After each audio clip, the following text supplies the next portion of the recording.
Imagine building a city on sand dunes and marshland, using only wood, in one of the most earthquake-prone regions on Earth, and then packing 25,000 people into it within 18 months.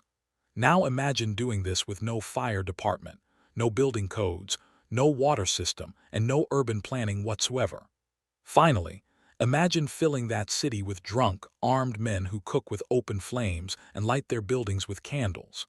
That was San Francisco in 1849. It wasn't just a disaster waiting to happen.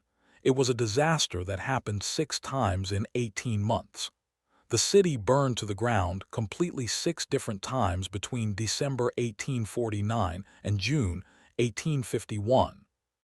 And after each fire destroyed everything, they rebuilt it exactly the same way, in exactly the same stupid location, using exactly the same materials that had just burned. This isn't a story about bad luck or unexpected catastrophe. This is about a city that was deliberately built in the worst possible way, in the worst possible location, by people who knew it was dangerous and didn't care because planning for safety would cost time and money they weren't willing to spend. San Francisco was a disaster waiting to happen because every single choice made in building it was the wrong choice. Built on unstable ground that liquefies in earthquakes. Built from wood in a region that needed fireproof construction. Built without water systems in a place that desperately needed fire suppression. Built without sewage in a location where disease would spread like wildfire.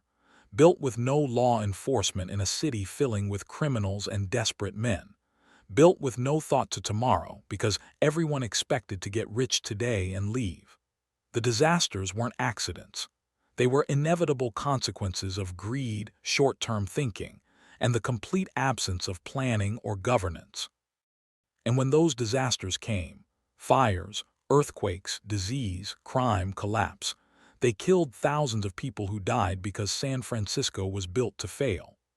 By the end of this documentary, you'll understand exactly why San Francisco was a disaster waiting to happen, how those disasters unfolded with horrifying predictability, and what it cost the people trapped in a city designed to destroy them. This is the story of how to build the worst city imaginable, and what happens when thousands of people have to live in it. To understand why San Francisco was a disaster waiting to happen, you need to understand what San Francisco was before it became a city, and how quickly it transformed from nothing into a death trap. January 1848. San Francisco doesn't really exist. There's a settlement called Yerba Buena with maybe 800 people, a collection of adobe buildings and tents around a muddy cove. It's built on the northeastern tip of a peninsula, surrounded by steep sand dunes, with a bay on one side and the Pacific Ocean on the other. The land is mostly sand, marshes, and hills. It's not good building ground. Then gold is discovered at Sutter's Mill in January 1848. Within months, word spreads globally. By late 1849, ships are arriving daily carrying thousands of gold seekers. By 1850, San Francisco has exploded to 25,000 people. By 1852, it's pushing 35,000. This is growth of over 3,000% in 2 years. That's not city growth, that's a human invasion. Here, that's why that made disaster inevitable. Cities need infrastructure that takes years to build properly. Water systems, sewage systems, fire departments, building codes, street planning, flood control, earthquake-resistant construction. San Francisco had 18 months to go from 800 to 25,000 people. There was no time to build any of this, and more importantly, no one cared to try. The people flooding into San Francisco weren't settlers planning to build a city. They were fortune hunters planning to get rich quick and leave. Nobody expected to stay. Nobody was thinking about what San Francisco would need in 5 years or 10 years. They were thinking about what they needed today to make money before moving on. That mentality, temporary, extractive, short-term, made disaster inevitable. The geography itself was a disaster waiting to happen. San Francisco sits on a peninsula surrounded by water, built on unstable sandy soil, in one of the most seismically active regions on Earth. The San Andreas Fault runs just offshore. Major earthquakes are inevitable and frequent. Building on this land required special engineering to prevent collapse during earthquakes. Instead, they built on sand dunes without proper foundations. They built in marshes by just filling them with garbage and debris, creating ground that would liquefy in earthquakes. They built on steep hills that would slide during tremors. Every building decision ignored the geological reality that San Francisco would be shaken violently and repeatedly. The climate added another layer of danger. San Francisco has strong winds that can turn small fires into infernos in minutes. It has fog that limited visibility and complicated firefighting. It has a dry season when everything becomes tinderbox dry. The weather itself demanded fireproof construction and excellent fire suppression systems. Instead, they built entirely from wood, the most flammable material available. They packed wooden buildings together with no space between them. They had no water system for firefighting. They had volunteer fire companies that competed rather than cooperated. The city was designed to burn, and the weather guaranteed it would. The harbor created specific problems.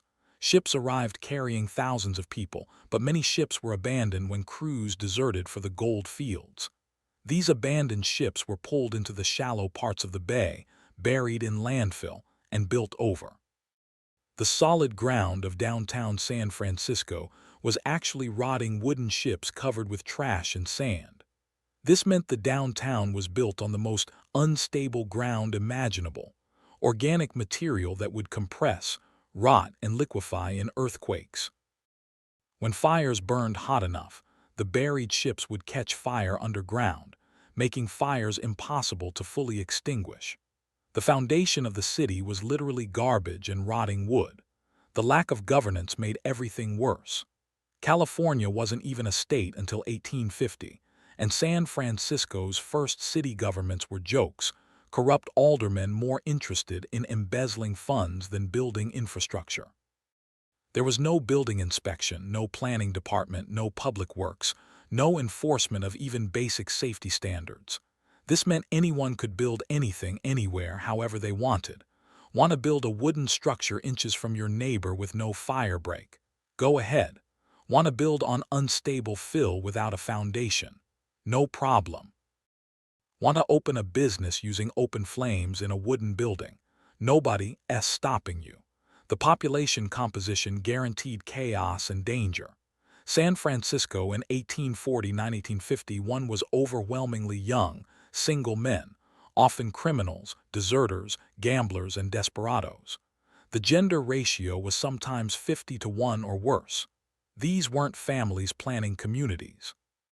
These were armed, drunk, desperate men competing for limited resources with no women, children, or stabilizing social structures. This demographic made crime and violence inevitable. It made fire prevention impossible because nobody was home during the day to watch for fires. Everyone was out trying to make money. It made community cooperation unlikely because there was no real community, just thousands of strangers competing against each other. This was the setup: a city exploding in population on unstable, earthquake-prone land, built entirely from wood in a windy climate, with no water system, no sewage, no governance, no planning, and a population of desperate men focused entirely on short-term wealth extraction. Every single factor pointed toward disaster. The question wasn't if San Francisco would be destroyed. It was when, and how many times.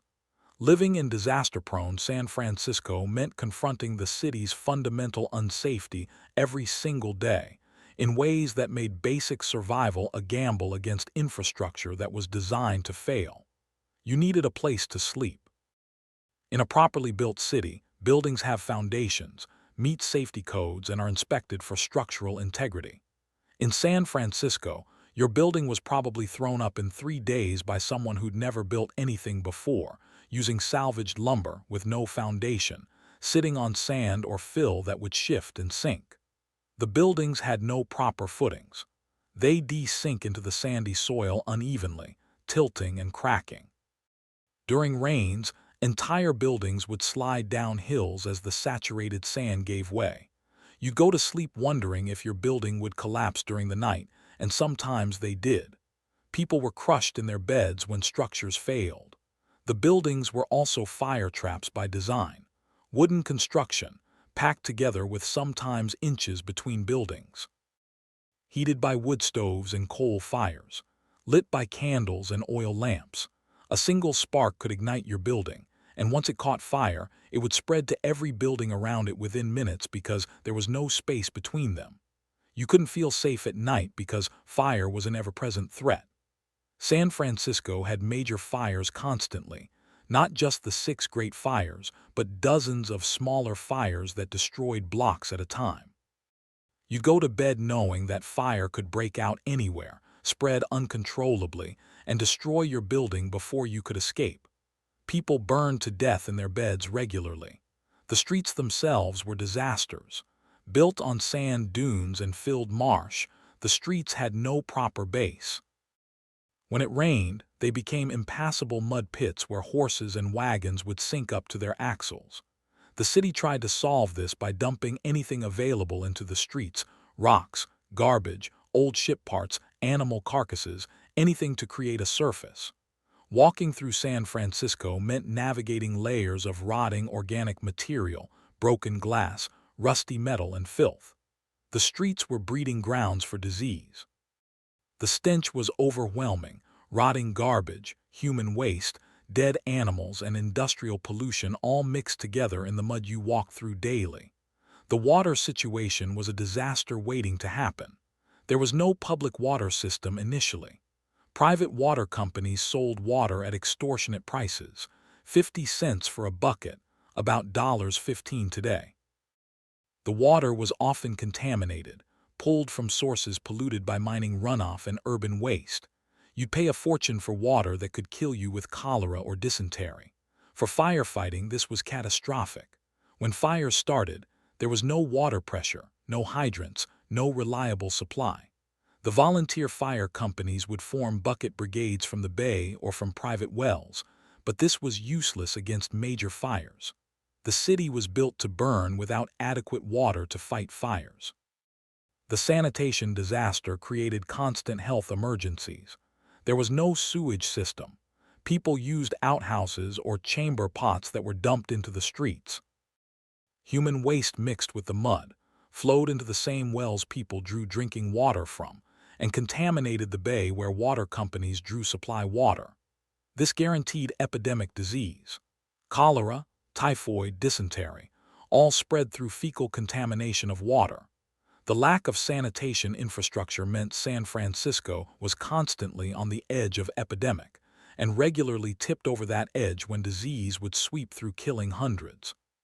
Food was scarce, expensive, and often spoiled because there was no refrigeration and supply chains were unreliable. Fresh vegetables were nearly impossible to get, leading to scurvy outbreaks. Meat would spoil quickly in the salt air.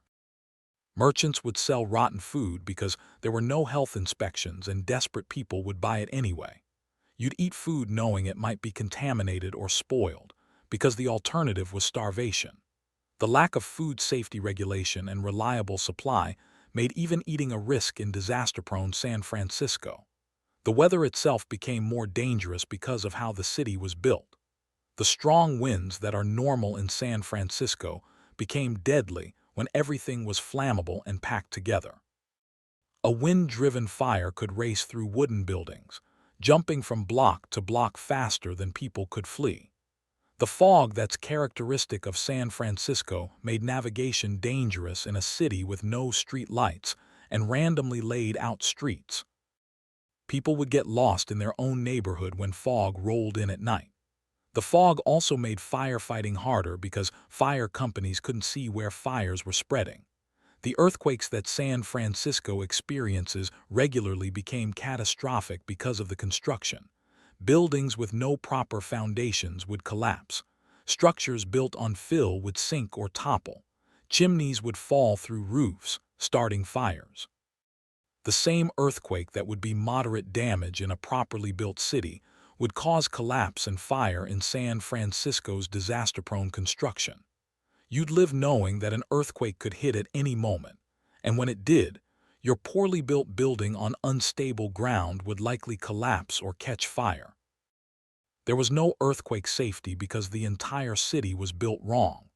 The daily reality was living in a city where every basic infrastructure, housing, water, sanitation, food supply, safety from fire and earthquake, was fundamentally inadequate and designed to fail. You weren't living in a city. You were living in a disaster that hadn't fully manifested yet, but that killed people daily through preventable infrastructure failures. The economy of disaster-prone San Francisco was shaped by the city's fundamental unsafety, creating work that was dangerous and wealth that could be destroyed overnight by the inevitable catastrophes. If you worked in construction, and construction was constant because the city kept burning down, you were building death traps. You'd work on buildings thrown up as fast as possible with no safety measures. Scaffolding was poorly built. Materials were substandard. Nobody cared about quality because everyone expected the building to burn down soon anyway. Workers fell from buildings regularly. They were crushed by falling lumber. They were killed when partially built structures collapsed.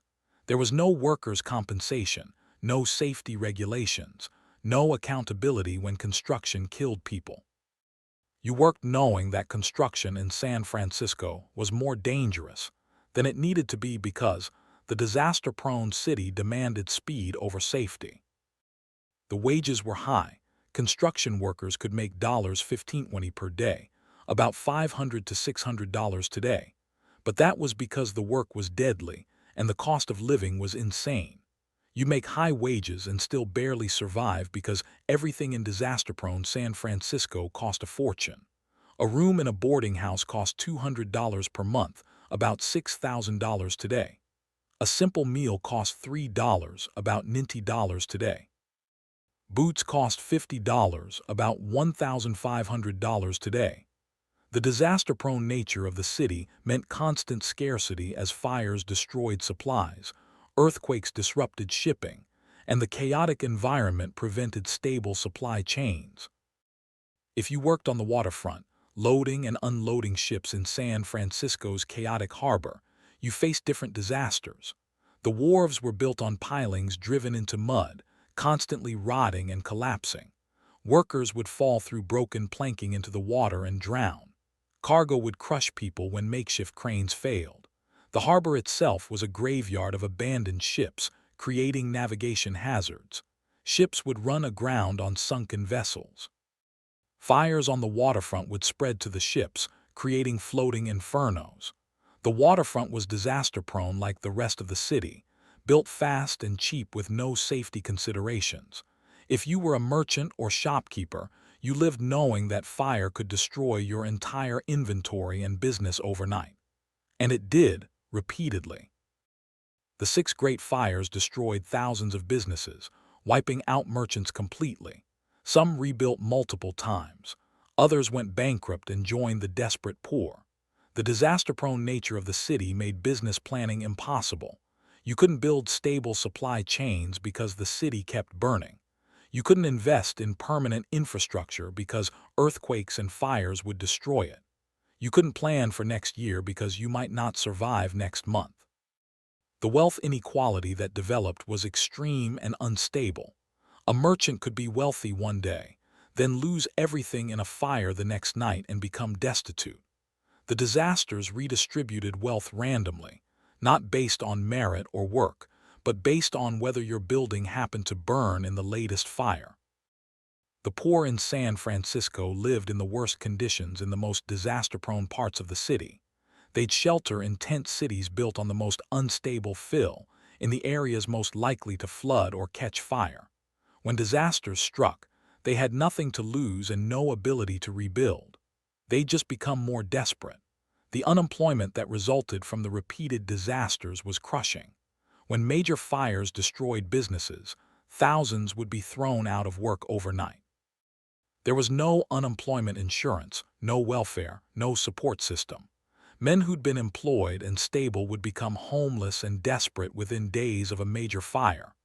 These unemployed masses would live in tent camps on the outskirts, in the sand dunes, in any space that wasn't claimed.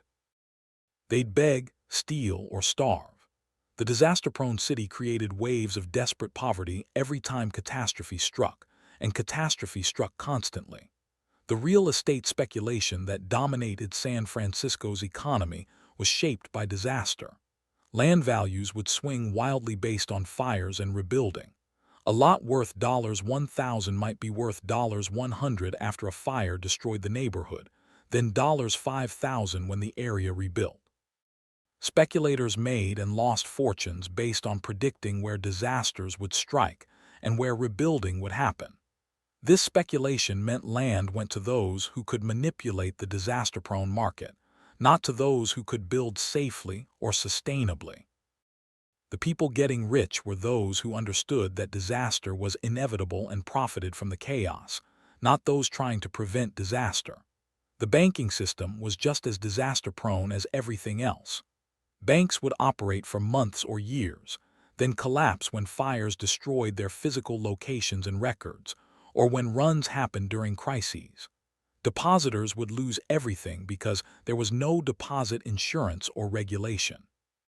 You couldn't trust banks in disaster-prone San Francisco because disaster would eventually destroy them or their records. People kept wealth in gold and goods, which were themselves vulnerable to fire and theft. There was no financial safety because disaster made stability impossible. The work environment proved that San Francisco was a disaster waiting to happen economically. Every business could be destroyed overnight. Every job could disappear in a fire. Every fortune could be lost to catastrophe. The economy was built on sand, literally and figuratively, and everyone knew another disaster was coming that would reshape it violently. The public health catastrophe in disaster-prone San Francisco showed how the city's fundamental design failures killed people through preventable disease and injury at rates that would be unacceptable anywhere else.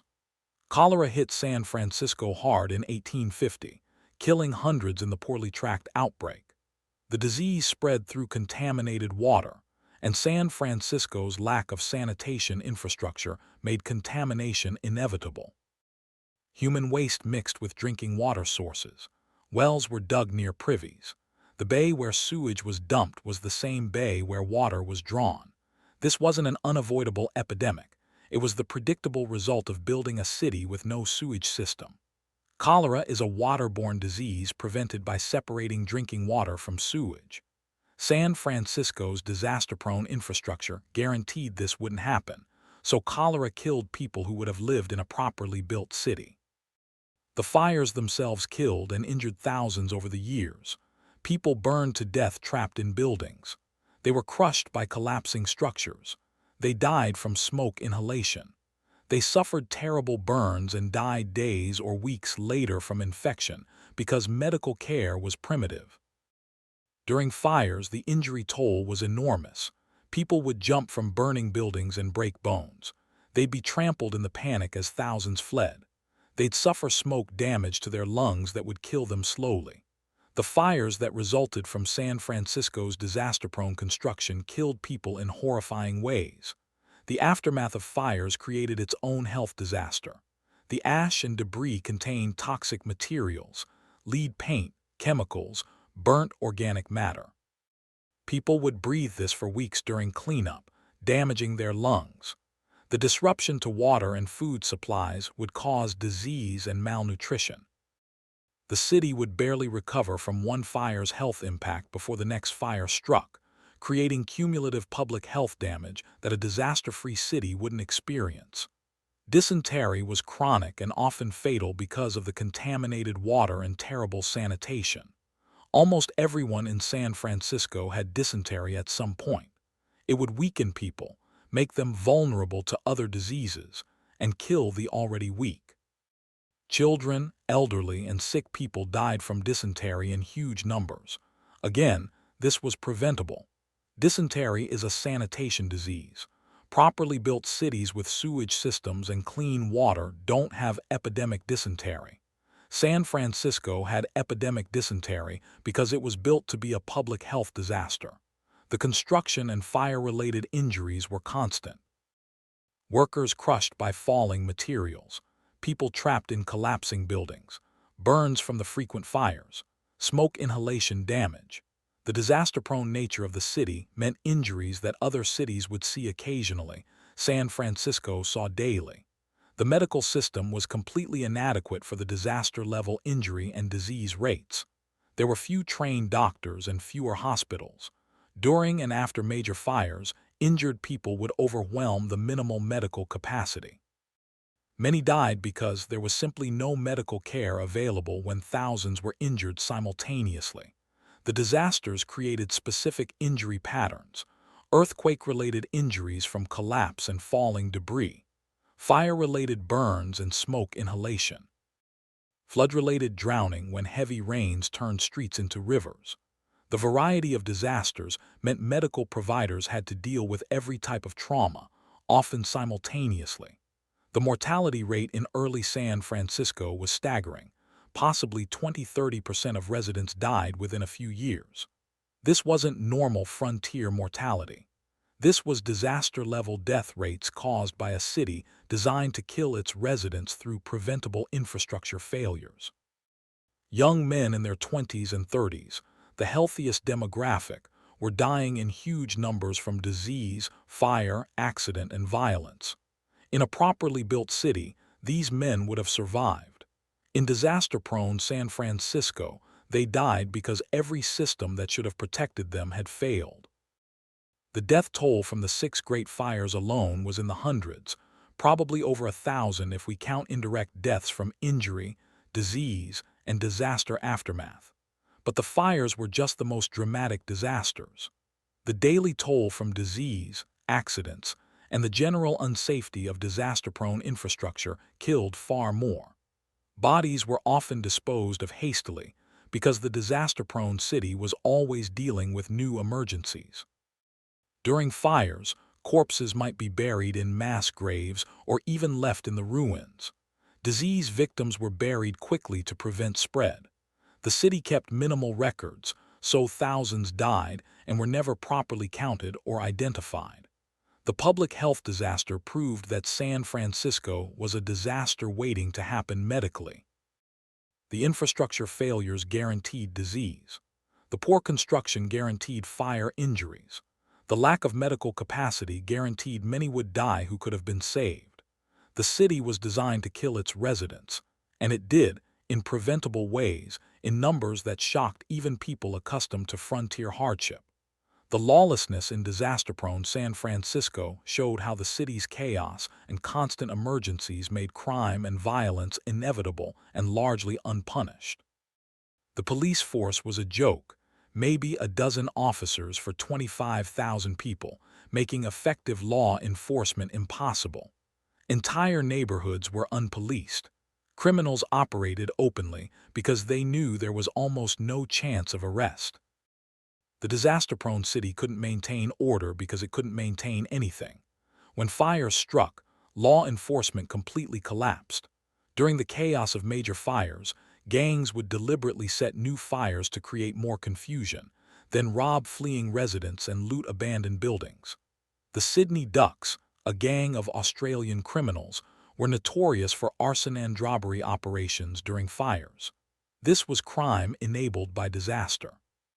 The fires that resulted from San Francisco's poor construction created opportunities for criminals to operate with impunity, while police and citizens were overwhelmed with firefighting and evacuation. The volunteer fire companies themselves were often criminal enterprises. They'd race to fires not to fight them efficiently, but to get the bounty paid to whichever company arrived first. They'd fight rival fire companies physically while buildings burned. Some were protection rackets: pay us or we won't fight fires in your building. This meant the institution that should have prevented fire disaster was itself part of the disaster. The fire protection system was actually contributing to San Francisco's disaster-prone nature. Robbery was epidemic because the chaotic, disaster-prone environment made it easy. The randomly laid streets created perfect escape routes. The lack of police meant low arrest rates. The disasters that regularly destroyed neighborhoods meant criminals could claim their stolen goods were salvaged from ruins. You'd be robbed on the street and there was almost nothing you could do.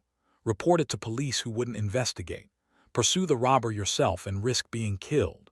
Most people just accepted that in disaster-prone San Francisco, you'd be robbed and there was no recourse. The vigilante movements that formed, particularly the San Francisco Vigilance Committees of 1851 and 1856, were responses to the complete failure of law enforcement. But they were also their own disasters. These extralegal organizations would hang suspected criminals without trials, exile others without due process, and rule through intimidation. The vigilantes claimed to restore order, but they were replacing one disaster, criminal gangs and corrupt police, with another, mob justice. The fact that thousands of citizens supported this proved how badly the official law enforcement had failed in disaster-prone San Francisco. The arson epidemic was the clearest example of crime enabled by the city's disaster-prone nature. Criminals would deliberately set fires for various reasons: to collect insurance, to destroy evidence, to create looting opportunities, to drive competitors out of business, or just for the chaos. San Francisco had so many suspicious fires that arson was recognized as a major crime wave. But catching arsonists was nearly impossible in the chaos of fighting fires and evacuating. Most arsonists were never caught, and they knew it, so the arson continued. This created a vicious cycle. The disaster-prone construction made fires inevitable and destructive. Criminals realized fires created opportunities and started setting them deliberately. The fires made the city even more disaster-prone and created more criminal opportunity. The system fed on itself. Claim jumping was another crime enabled by the chaotic, disaster-prone city. People would seize land or buildings by force, claiming ownership under various legal theories. With unclear land titles and weak law enforcement, these disputes often turned violent. When fires destroyed neighborhoods and killed or scattered property owners, claim jumpers would seize the land and hold it through force. The disasters that regularly reset San Francisco's physical landscape also reset property ownership, creating opportunities for theft. Murder rates were very high. Exact numbers are unknown because record-keeping was poor, but probably dozens or hundreds per year. People were killed in robberies, in claim-jumping disputes, in gang violence, in drunken brawls that turned deadly. Most murders were never solved or prosecuted. The disaster-prone city couldn't maintain effective homicide investigation because it was always dealing with new emergencies. Police were overwhelmed. Records were destroyed in fires. Witnesses scattered after disasters. Murderers could escape in the chaos. The violence against Chinese and other minority populations was enabled by the lawless, disaster-prone environment. White mobs could attack Chinese neighborhoods, burning them and beating residents, with no police intervention. After major city fires, Chinese residents would be blamed and attacked regardless of evidence. The disasters created scapegoats, and the lawless environment meant scapegoating could turn to violence without legal consequence. The disaster-prone city's chaos enabled racial violence that proper law enforcement could have prevented. The crime and violence proved that San Francisco was a disaster waiting to happen in terms of public safety. The lack of effective law enforcement, combined with the chaos of constant emergencies and disasters, created perfect conditions for crime to flourish and violence to go unpunished. The most vulnerable populations in disaster-prone San Francisco suffered worst because disasters and chaos hit hardest those with the least power to protect themselves or recover from catastrophe. Women in early San Francisco lived in constant physical danger, amplified by the city's disaster-prone nature. The shortage of women, gender ratio often 50:1 or worse, made them targets for harassment and assault. The lawless environment meant little protection from violence. The disasters made them even more vulnerable. During fires, women fleeing with children were especially at risk. They'd be separated from male protectors in the chaos. They'd be targeted by criminals using the disaster for cover. They'd lose everything they owned and have limited ability to rebuild because women faced discrimination in employment and couldn't access credit easily. After disasters, women were often forced into prostitution for survival. They'd lost everything in fires, had no way to support themselves, and prostitution was one of the few options available. The disaster-prone city created waves of desperate women whom the sex trade exploited. The women already working in prostitution faced even worse conditions. Many were trafficked or coerced Chinese women held in brothel slavery in Chinatown. When fires swept through Chinatown, and they did regularly, these enslaved women would be locked in to prevent escape, and many burned to death. The disasters literally killed women who were already the most vulnerable and exploited. The disaster-prone city's fires became execution methods for women who were enslaved and couldn't flee. Female business owners faced disaster risks without disaster recovery options. A woman running a boarding house or restaurant could lose everything in a fire, then find she couldn't get credit to rebuild because banks wouldn't loan to women. Men who lost businesses to fires could usually access capital to rebuild.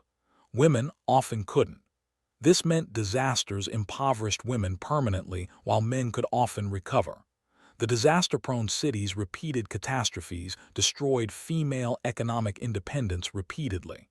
Children in San Francisco faced disasters with no protection.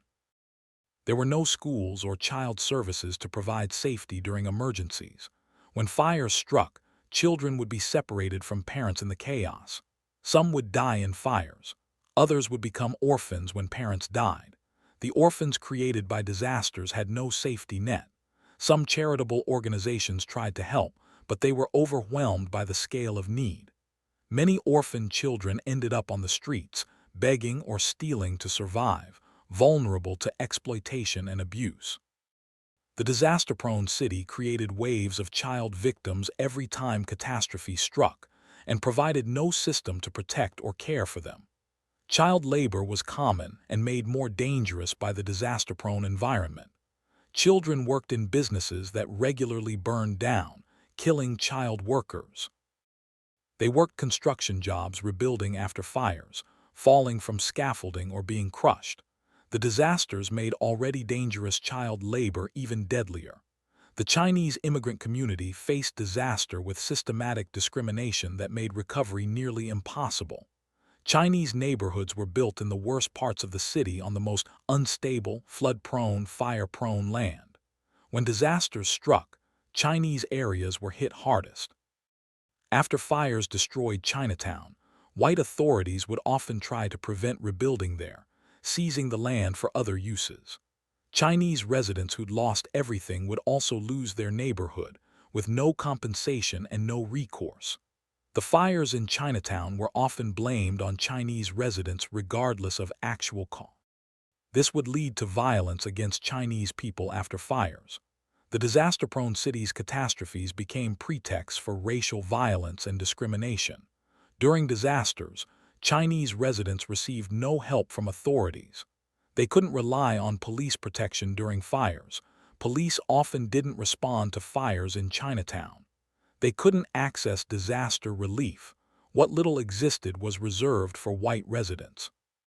This meant Chinese immigrants faced disasters alone, with no support, and often with active hostility from authorities who'd prefer they left San Francisco entirely. The disaster-prone city's catastrophes were worse for Chinese residents because racism compounded the disaster's effects. The foreign minors, tax and other discriminatory laws hit harder after disasters. Chinese workers who'd lost everything in fires still had to pay the monthly tax or face violence from tax collectors. The disasters impoverished them, then the discriminatory system taxed them anyway, making recovery impossible. Mexican and Latin American residents faced similar patterns. They'd be blamed for disasters regardless of cause. they'd be excluded from recovery assistance. They'd face violence during the chaos of emergencies when law enforcement collapsed entirely. The treatment of vulnerable populations proved that San Francisco was a disaster waiting to happen, especially for those with least power. The disasters hit everyone, but they hit women, children, immigrants, and minorities hardest. And the disaster-prone city provided no protection or recovery assistance. It actively made their suffering worse through discrimination and neglect. The period from May 3-4, 1851, represents the absolute darkest moment, when San Francisco's status as a disaster waiting to happen became undeniable reality in the worst possible way. By May 1851, San Francisco had already burned down 3 times, in December 1849, May 1850, and September 1850. Each time the city had rebuilt using the same wooden construction, the same tight spacing, the same lack of fire prevention that had caused the previous fires. Nothing had changed except the certainty that another fire would happen. On the evening of May 3, 1851, a fire started in a paint store on Portsmouth Square. It was windy, the strong San Francisco winds that make small fires into infernos. It was dry, the end of the dry season when everything was tinderbox ready to burn. It was late evening when businesses were closed but fires and lamps were still burning. Within minutes, the fire was out of control. The wind drove it through the wooden buildings faster than anyone could react. The volunteer fire companies arrived and started fighting each other, competing for position and bounty rather than coordinating to fight the fire. The water supply was inadequate as always. No pressure, no hydrants, no reliable source. The fire jumped from building to building across the inches-wide gaps between structures. It created its own wind as superheated air rose and drew in more oxygen. It became a firestorm that nothing could stop with the limited equipment and organization available. By the time it burned out on May 4, the fourth Great Fire had destroyed 2,000 buildings, 3/4 of the city, millions of dollars in property destroyed, thousands homeless, lives lost, the exact number unknown because record-keeping was poor and bodies might not have been found in the ruins. Imagine being in San Francisco that night. You're watching your city burn for the 4th time in 18 months. You're running through streets filled with panic and smoke, trying to save whatever possessions you can carry while burning buildings collapse around you. The heat is so intense you can barely breathe. The smoke is choking you. People are screaming. Children are crying. You see neighbors trapped in burning buildings, screaming for help that won't come because the fire companies are fighting each other instead of the fire. You see the entire commercial district, the rebuilt stores and businesses from the last fire, burning again, destroying people's livelihoods for the 4th time. You're watching people die because San Francisco was built to burn. This isn't accident or bad luck. This is the inevitable result of decisions made by people who chose profit over safety, speed over planning, greed over the lives of the people who'd live in this disaster-prone city. And here's the darkest part. As the city burns, gangs are deliberately setting more fires to spread the chaos and create looting opportunities. The Sydney Ducks and others are using the disaster as cover to rob and terrorize. They're setting fires that kill more people, destroy more buildings, and make the disaster worse. Some merchants are watching their businesses burn for the 2nd, 3rd, or 4th time. Some have rebuilt after every previous fire and are now losing everything again. The psychological trauma of watching your life's work burn repeatedly, knowing it will probably burn again, is crushing. When dawn comes on May 4, 3/4 of San Francisco is ash. The commercial district is destroyed. Thousands of buildings gone. The city that had taken over a year to build from nothing is gone in one night because it was designed to fail. And the response? They start rebuilding immediately in exactly the same way. Wooden buildings, tight spacing, no fire prevention. Why? Because learning from disaster and building better would take time and money that people focused on quick profit won't spend. A month later, on June 22, 1851, San Francisco burns for the fifth time. Again, hundreds of buildings destroyed. Again, lives lost. Again, the predictable result of building a disaster-prone city and refusing to change. This period, 3/4 of the city destroyed in May, then another major fire in June. This was the darkest moment. It proved beyond any doubt that San Francisco was a disaster waiting to happen, that the disaster was happening repeatedly, and that the people rebuilding didn't care enough to prevent the next disaster. People died in these fires who should have lived. Businesses were destroyed that should have thrived. Lives were ruined that could have been stable.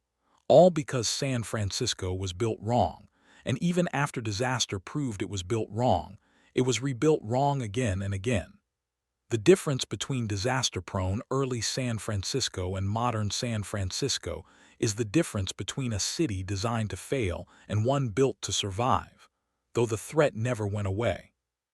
Then, buildings made entirely of wood, packed together with no spacing, no fire breaks, no fire prevention systems.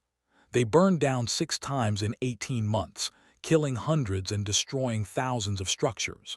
Fire was an ever-present threat that regularly became reality. Now, buildings constructed of steel, concrete, and other fire-resistant materials. Spacing requirements and fire breaks built into city planning. Modern fire suppression systems in every building. A professional fire department with equipment, water systems, and coordination. San Francisco still has fires, but they don't destroy half the city overnight. Then, built on sand dunes and filled marsh with no proper foundations, no earthquake engineering, structures that would collapse at the first tremor. Every earthquake was a potential catastrophe because the city was built to fall down. Now, earthquake engineering is mandatory for all construction. Buildings have deep foundations anchored to bedrock, seismic retrofitting of older structures, emergency plans and coordination. The threat of earthquakes remains. San Francisco will experience major quakes, but modern construction is designed to survive what would have destroyed early San Francisco completely. Then, no water system, no sewage, human waste in the streets, contaminated wells, epidemic disease from poor sanitation. Cholera, typhoid, dysentery killed hundreds because the basic public health infrastructure didn't exist. Now, comprehensive water and sewage systems, treatment plants. Public health department. Disease outbreaks are rare and quickly controlled. The infrastructure that early San Francisco lacked now prevents the public health disasters that killed so many. Then, no building codes, no inspections, anyone could build anything anywhere. This created the conditions for fire, collapse, and disaster. The lack of regulation made disaster inevitable. Now, strict building codes enforced by inspection, permits required for construction, zoning laws that prevent the worst mistakes of early San Francisco. The regulation that didn't exist then now prevents the disasters that happened then. Then, a lawless city where crime flourished, fires were set deliberately, and violence was common because law enforcement barely existed. The chaos made disaster worse and prevented effective response. Now, professional police force, functioning courts, emergency coordination. San Francisco has crime, but not the organized arson rings and complete lawlessness of the 1850s. The basic order required to prevent and respond to disaster exists now. The transformation from disaster-prone to disaster-resistant took decades and required deliberately building all the systems early San Francisco lacked: proper construction, public utilities, emergency services, building codes, and governance. Modern San Francisco still faces earthquake risk, fire risk, and other hazards, but it's built to handle them in ways early San Francisco wasn't. The 1906 earthquake and fire proved the city was still vulnerable. That disaster destroyed much of San Francisco again. But the recovery and rebuilding after 1906 implemented the lessons early San Francisco had refused to learn. The city that emerged was finally built to resist disaster rather than guarantee it. San Francisco was a disaster waiting to happen, and the disasters happened exactly as the city's design guaranteed they would. 6 major fires in 18 months weren't bad luck. They were the inevitable result of building a wooden city with no fire prevention in a windy location. The thousands who died from disease weren't victims of frontier hardship. They died because the city had no sanitation system. The constant crime and violence weren't unavoidable. They were enabled by the city's lawless chaos. Every disaster was predictable. Every death was preventable. The fires, the disease, the crime, the violence, the collapse, all of it happened because San Francisco was built in the worst possible way by people who chose profit and speed over safety and planning. The people who died in those fires, who died from cholera, who were murdered in the lawless streets, they deserved better. They deserved a city built to protect them rather than one designed to destroy them. But the people building San Francisco were focused entirely on getting rich quick, and planning for safety would cost time and money they wouldn't spend. The disasters kept happening until finally, after the 1906 earthquake and fire destroyed the city again, San Francisco learned and rebuilt properly with fire-resistant construction, earthquake engineering, public utilities, and all the infrastructure that should have been built from the start. Modern San Francisco still faces threats. The earthquake danger never went away. The San Andreas Fault is still there, and the big one will eventually strike. But modern San Francisco is built to survive disasters that would have completely destroyed the 1850s city. The difference is planning, engineering, building codes, and all the boring infrastructure of a properly built city. The lesson is clear. Cities are either built to survive disaster or built to experience it. Early San Francisco was built to burn, flood, collapse, and breed disease, and it did all of those things.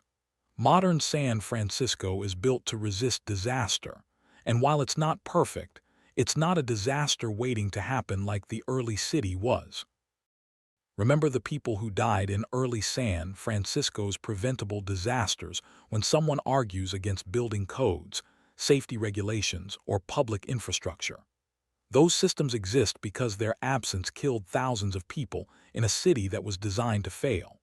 If this documentary changed how you think about urban planning and why building codes matter, share it.